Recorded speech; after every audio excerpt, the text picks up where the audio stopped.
Noé était ivre, Abraham a menti, Jacob a triché, Moïse a désobéi, David a tué, Pierre a renié Jésus, Paul a persécuté les chrétiens. Tous ont commis de graves erreurs, mais tous ont été justifiés par Dieu.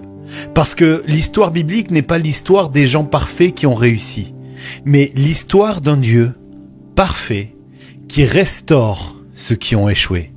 Et laisse-moi te dire une vérité que tu dois entendre pour toi. Dieu n'appelle pas des personnes parfaites. Dieu appelle des personnes imparfaites à se repentir et à changer. Si Dieu choisissait selon la perfection, il n'aurait choisi personne. Mais Dieu choisit selon le cœur, selon la disponibilité, selon le oui que tu lui donnes. Et regarde comment Dieu agit. Le menteur est devenu le père de la foi, le tricheur est devenu Israël, le meurtrier a écrit des psaumes qui guérissent des générations, le renieur est devenu la voix de la Pentecôte, le persécuteur est devenu l'apôtre des nations. Ton passé ne sera jamais plus fort que sa grâce. Ce que tu étais n'a jamais été une limite pour ce que Dieu veut faire de toi.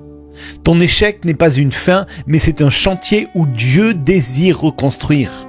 Alors, ne te sens pas indigne, ne te sens pas brisé, trop abîmé pour être utilisé.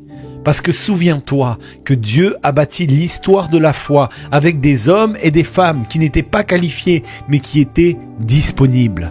Avant de travailler au travers de toi, Dieu désire travailler en toi.